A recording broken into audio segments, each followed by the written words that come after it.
Muito bem, meus amados, dando sequência a este nosso tempo aqui, Lucas capítulo de número 14, a todos vocês que estão nos acompanhando, têm nos acompanhado, né? Acabou que nós estabelecemos vínculos do corpo de Cristo aqui entre nós, com essa turma de fora aí mais distante, né? Gente que já esteve aqui, gente que hoje está mais distante, mas é bom saber que nós estamos sempre ligados em amor, na unidade e no vínculo do Espírito, firmados, edificados na palavra de Deus. Esta é a motivação, meu ânimo, né, de estar aqui com você todos os dias pela manhã. Então vamos juntos até que o Senhor nos coloque novamente de forma presencial e o melhor ainda quando Ele nos chamar para a glória, quando Ele nos levar para junto dEle para a eternidade.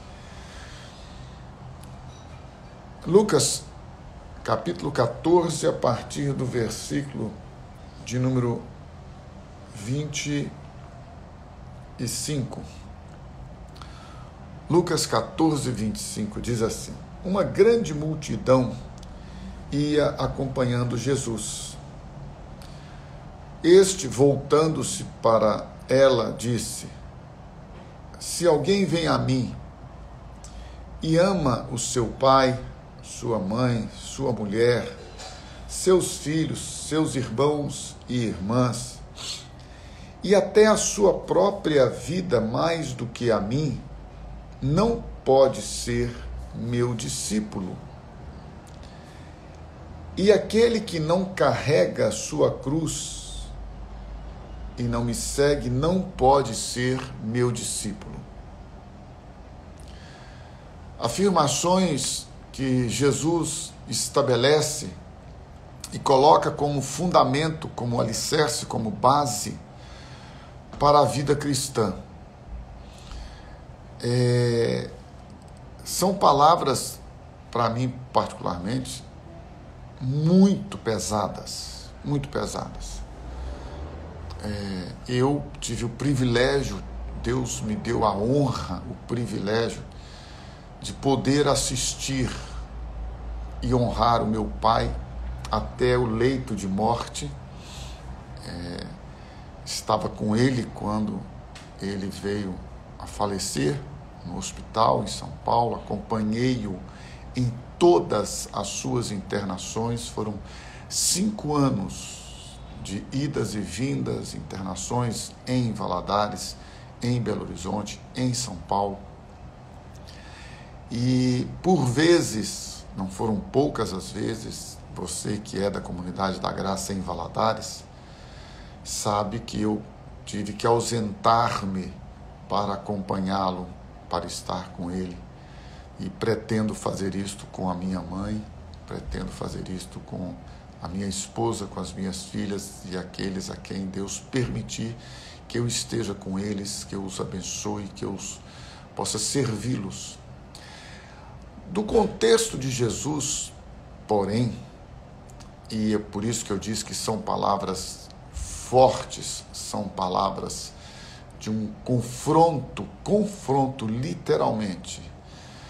Eu costumo dizer que esta palavra, ela não vai ao encontro, mas ela vai de encontro.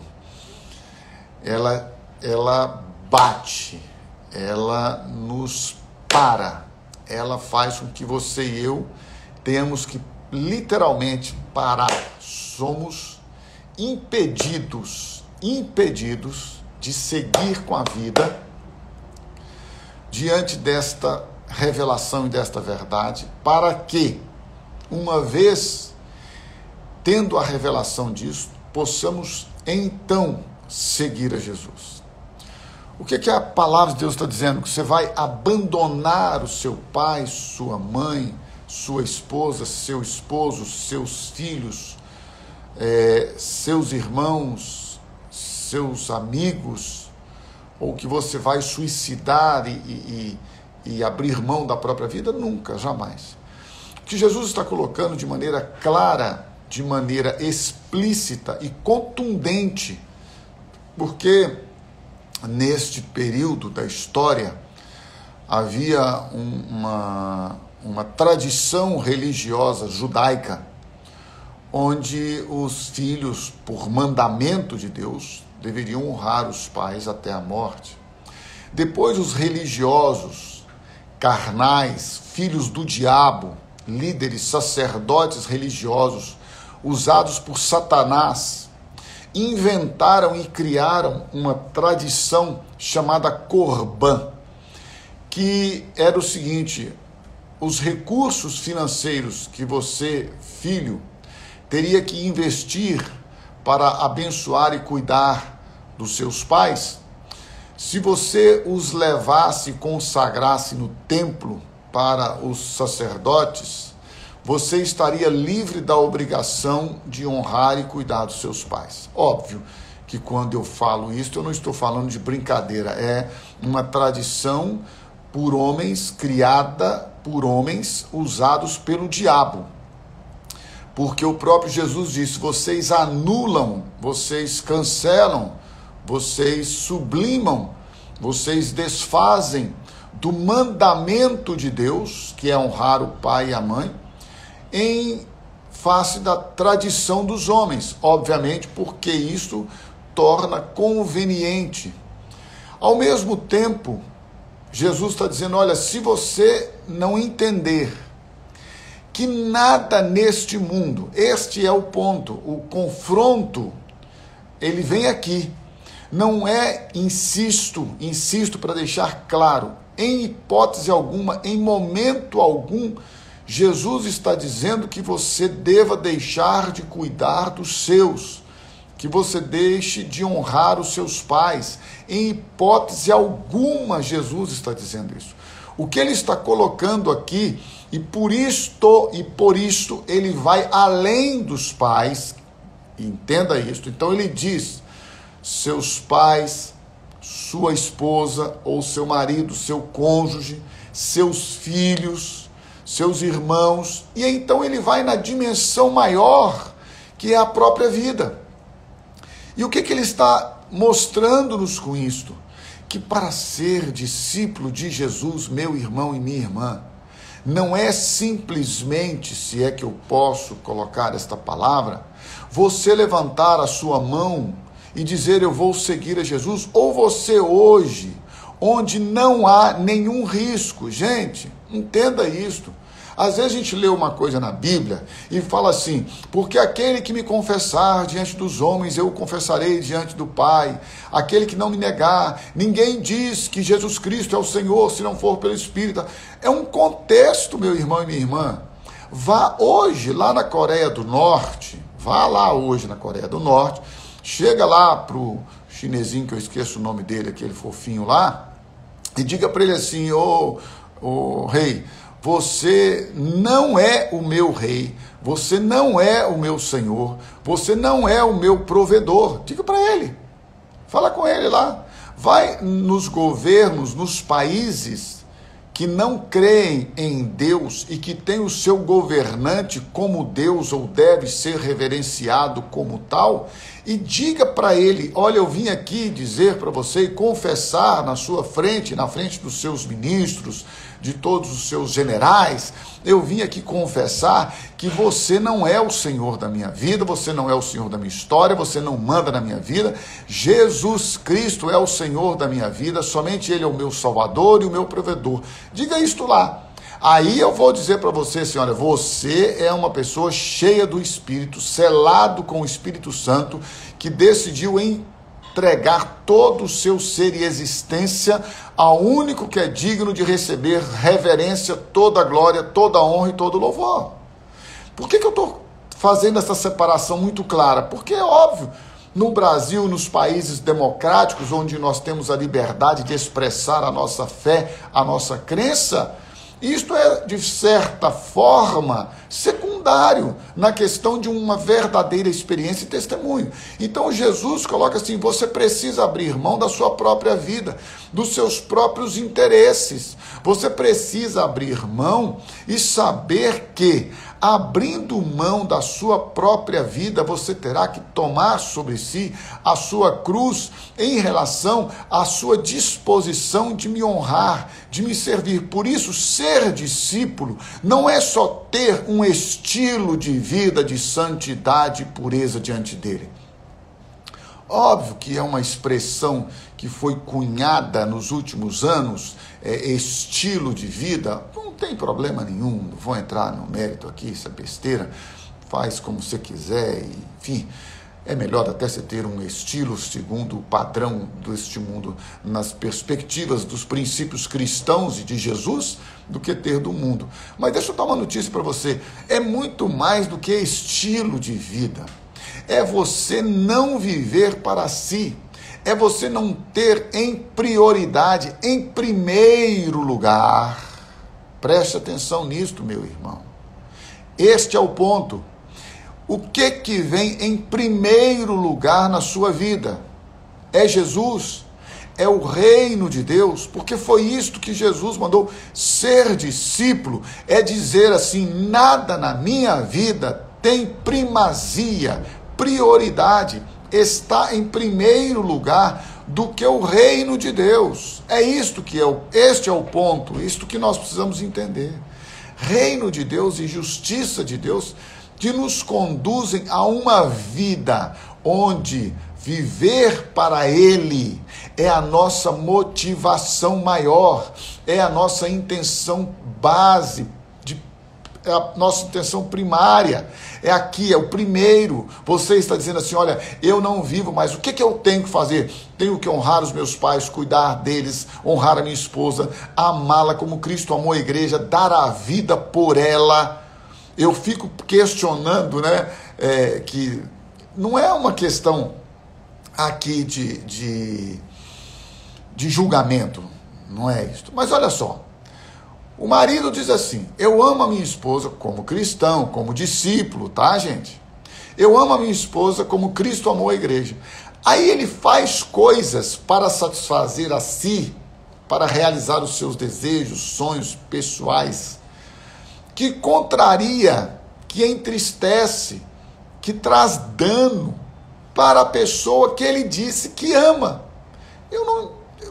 Desculpa, mas a minha ignorância, porque eu não estudei muito, né? Então eu não fui muito intelectualizado, eu não consegui, né, me intelectualizar muito, eu preciso estudar um pouquinho mais, mas como eu sou muito limitado, né, nesse aspecto, eu fico pensando: Deus, eu não sei, tem que ter alguma coisa errada, né, algum neurônio aqui, que eu não consigo entender como alguém que diz que ama o outro, a ponto de dar a vida, como Cristo deu a vida por ele, porque à medida da doação de Cristo por você e por mim, segundo nós vimos ontem em Romanos capítulo 5, versículo 8, é que Deus provou o amor dele por você e por mim, sendo nós ainda pecadores.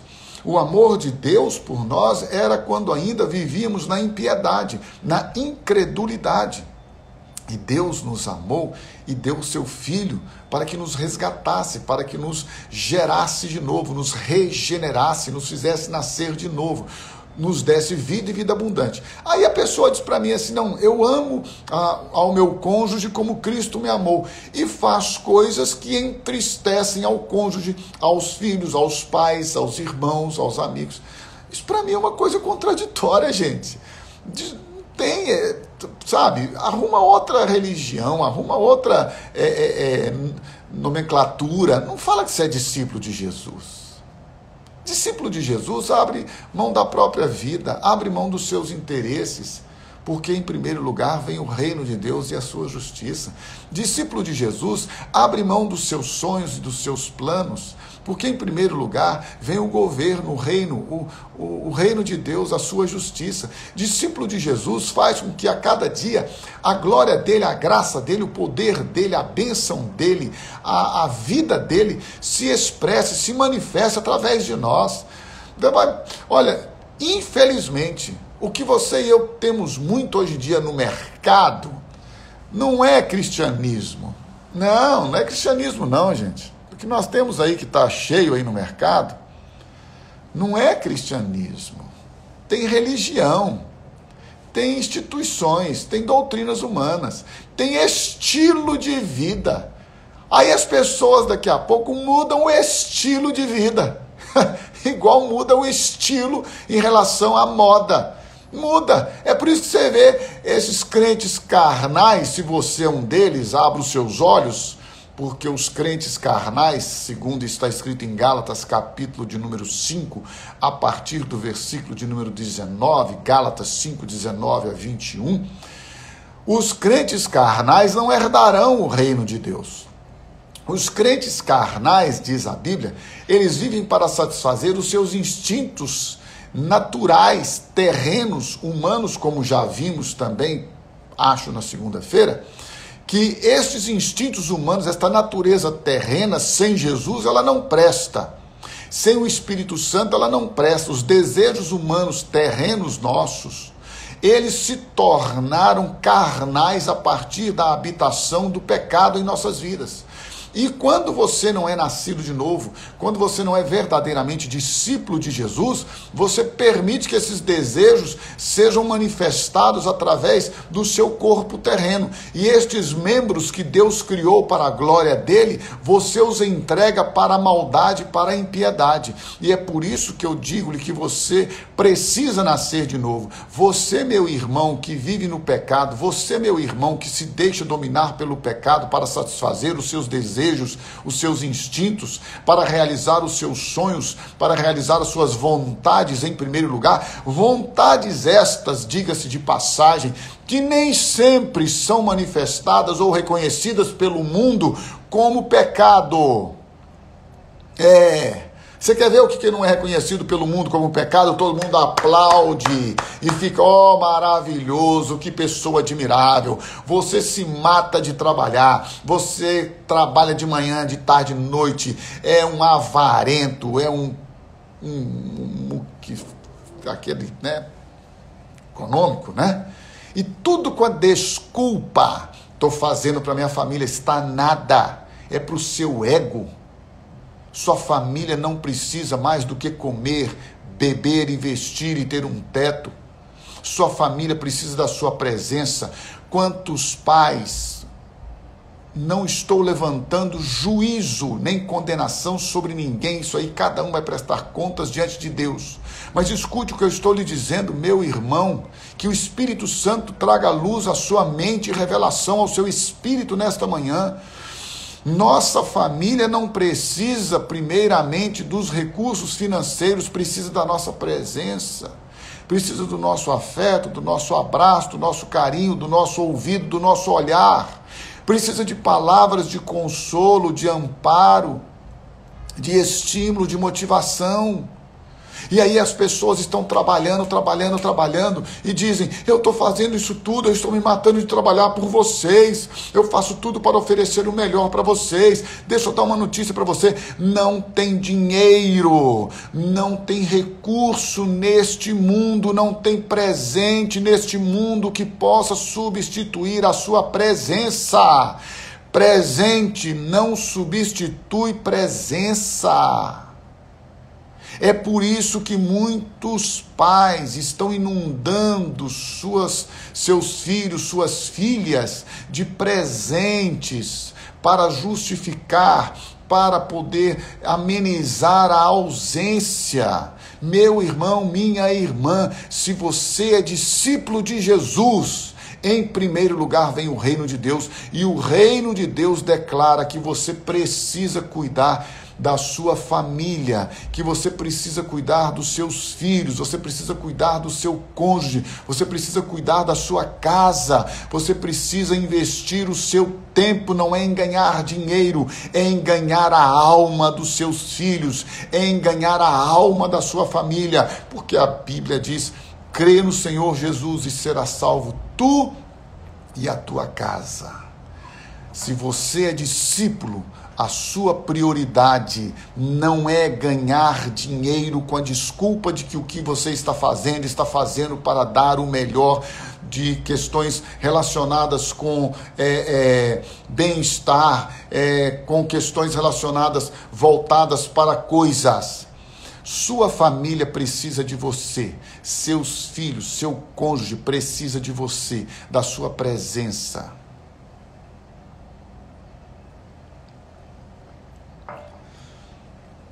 Discípulo de Jesus é aquele que diz assim: a minha vontade é esta, mas que não seja feita a minha vontade, sim a tua vontade. Discípulo de Jesus é aquele que na simplicidade da dor, vocês imaginem o quanto estão sofrendo as pessoas nesta época, desta loucura, desta pandemia, deste vírus, que tem ceifado vidas em 5, em 10, em 15 dias. Nós temos assistido isto, visto isto o tempo todo. A surpresa, o dano que isso causa, que está causando na vida das pessoas. Meu irmão, minha irmã, nada senão o amor de Deus, a graça dele e a consolação do Espírito Santo poderá fazer diferença na vida destes que estão vivendo esta dor, estas perdas, este sofrimento. Então deixa eu dar uma notícia para você. Você e eu, hoje estamos aqui. Amanhã podemos não estar. O que você e eu estamos fazendo para marcar a vida daqueles que amamos? O que você e eu estamos deixando de referência, de legado? O que você e eu estamos deixando como base, como alicerce, como exemplo, como modelo para a vida daqueles que amamos? Estamos deixando o quê? Uma vida de amor, uma vida de amizade, uma vida de presença, uma vida de afeto, de carinho, uma vida de companheirismo. O que nós estamos deixando? É ser discípulo. É por isso que Jesus diz assim, olha, gente, não adianta você cuidar, entenda isto, meu irmão, não adianta você prover, se você não se fizer presente. Eu não tenho nada contra quem trabalha, também já trabalhei muito, também já errei, mas pela misericórdia de Deus, tive pastores na minha vida que me disciplinaram, que me admoestaram, que chamaram a minha atenção, que disseram para mim, não é este o caminho, não faça isto, brinque mais com as suas filhas e dê menos coisas. Quem me conhece, quem conviveu comigo, sabe na época do nosso sítio lá no Baguari, onde nós comprávamos lá no Nonô, meu amigo Nonô, lá na mercearia do Nonô, secos e molhados, hoje um grande depósito. A gente comprava lá naquela época sacola de argila, ia para o sítio e eu assentava-me no chão, terra, com as minhas filhas, para a gente fazer bonequinha, panelinha, isso, aquilo, outro casinho, né, de argila, brincando em caixa d'água de amianto, aquelas redondas que a gente conhece mais como Eternite. É ali que a gente brincava. Brincando em tapera, 4 paus fincados no chão e folhas de coqueiro em cima, coqueiros de espinho, aquele coqueirinho, não é coqueiro aquela folha, não é de espinho. Forrava e ali a gente brincava. Sabe o que mais marca a vida de uma criança ou de uma pessoa? Não é o presente que você dá, não é as coisas que você oferece, mas é a sua presença, a sua pessoa. Ser discípulo de Jesus é abrir mão de tudo o que vem na sua, na minha, na nossa vida e dizer para ele, tudo é teu. É por isso que Jesus diz, este texto de Lucas 14, portanto, insisto, não tem nenhuma relação com não cuidar, não honrar os pais, o cônjuge, os filhos, os amigos, os irmãos, não tem nenhuma relação, ao contrário, ele só está dizendo que nada, nem você mesmo, nem a sua própria vida, pode vir antes dele, para que você e eu vivamos para a glória dele. Por isso, o desafio, a palavra que eu quero trazer como desafio para a sua vida nesta manhã é esta: pare urgentemente com a sua correria, dê tempo, primeiro, para ele. As pessoas perguntam, por que você acorda cedo? Porque cedo eu me conecto, estou ali, só começo as minhas atividades de outras áreas depois da live, depois das 9, 10, 11 horas. Só depois. Aí sim. Ah, mas eu não posso fazer como você. Então, ok, então acorde mais cedo, abençoado. Bendito, durma mais cedo. Ah, mas eu faço à noite. Ótimo, se faz. O importante é que você faça, que você tenha tempo e intimidade com Deus, em oração, na leitura da palavra. Tenha tempo com o seu cônjuge. Vocês sabiam que tem muitos casais, primeiro, que não saem sozinhos. Por quê? Porque depois de 1 hora já não tem mais assunto. Acabou. Assunto entre eles e deles não tem mais, não. Aí eles têm que falar ou dos filhos ou dos outros. Acabou, não tem assunto. Eu viajo com a hora 5, 10 dias, só nós dois, e não nos cansamos de estar um com o outro. Podemos, obviamente, levar as filhas, e levamos hoje toda a família, é uma bênção. Mas nós temos o nosso tempo.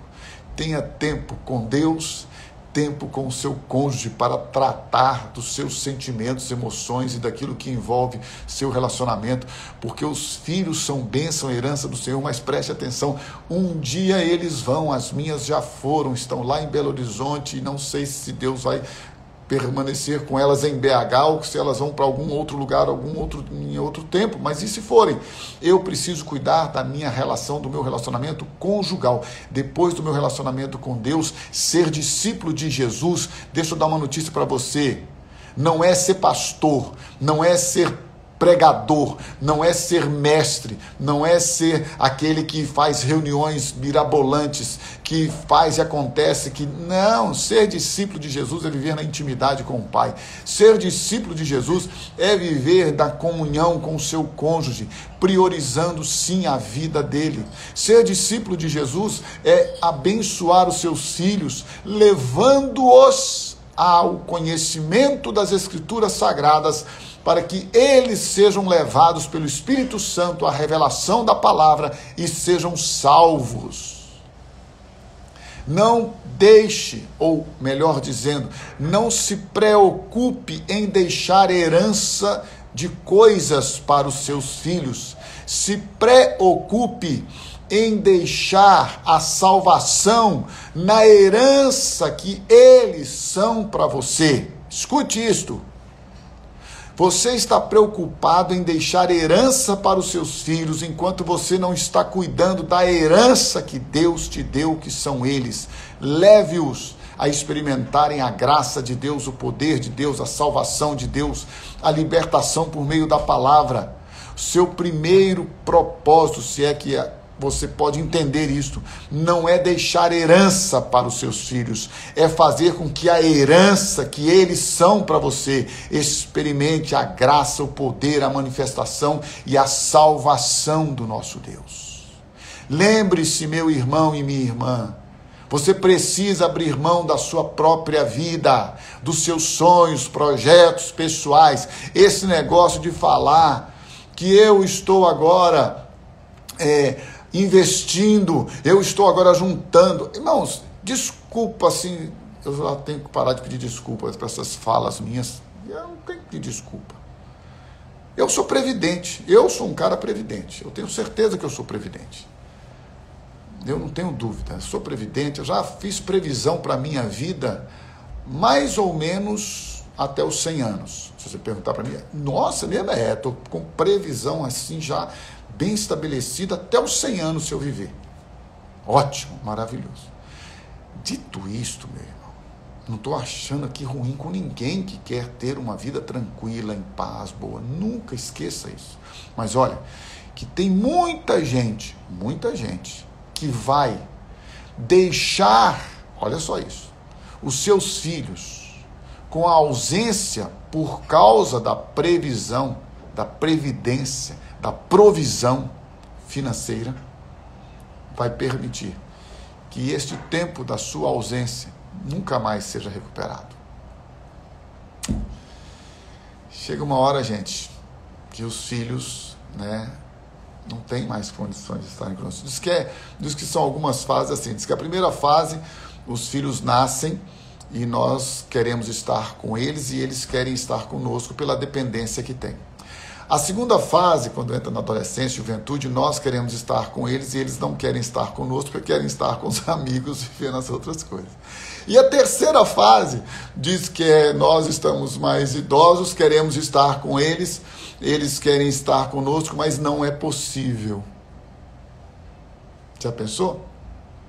Olha que interessante. A primeira, eles querem estar conosco, nós estamos ali com eles, mas eles querem estar conosco por causa da dependência. A segunda, eles não querem estar conosco porque eles querem viver a vida deles.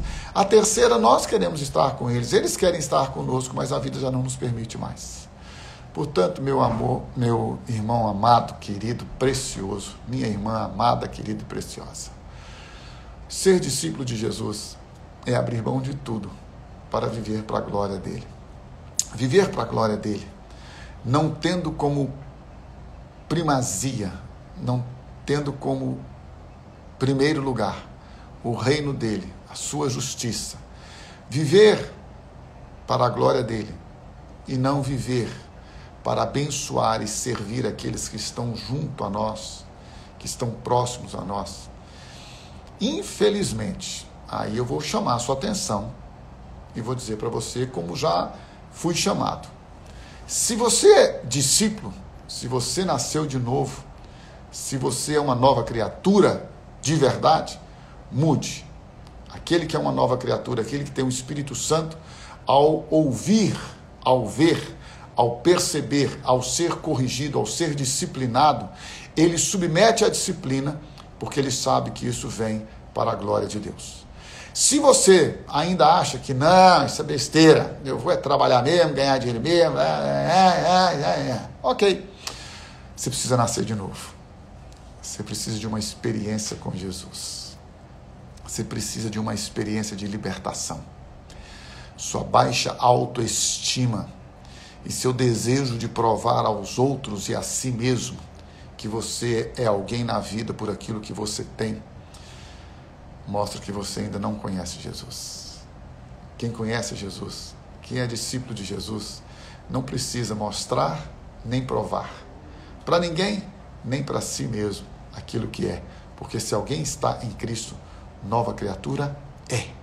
O que você é? Nova criatura. Em quem você está? Em Cristo Jesus. A partir daí, a minha identidade, a minha autoestima está resolvida. Hoje você pode, por vezes, por causa do círculo, de amizade, de influência, de cobrança, exigir de você, não, você tem que ter, tem que ser, você tem que ocupar aqui. Nada, meu irmão. Deixa eu dizer uma coisa para você. Não há nada que nos satisfaça mais do que a glória de Deus, a presença dele, o amor dele, a paz dele, a alegria dele. Nada nos satisfaz mais, nada nos realiza mais do que a glória de Deus e a presença dele em nossas vidas. Que o Espírito Santo te revele isso nesta manhã, que você seja um discípulo verdadeiro, um adorador verdadeiro, que você não seja alguém como a multidão. Lucas 14, 25, uma grande multidão ia acompanhando Jesus, ia seguindo a Jesus. O que Jesus disse para essa turma toda? É o que eu digo para você nesta manhã. Se alguém vem a mim e ama pai, mãe, mulher, filhos, irmãos, irmãs, e a própria vida, mais do que a mim, não pode ser meu discípulo. Pode até me seguir, pode até me acompanhar, pode até ser alguém que faz parte de uma instituição religiosa, ainda que seja a Comunidade da Graça. Mas se você ama a si mesmo, ama qualquer outra coisa mais do que a Jesus, você não pode ser discípulo de Jesus. Que o Senhor te abençoe, que o Senhor te renove, que o Senhor resplandeça sobre você a glória dele, a graça dele e as abundantes alegria, superabundante alegria, as alegrias do Senhor, inúmeras, inunde a sua vida e que em todo o tempo você possa ser discípulo de Jesus.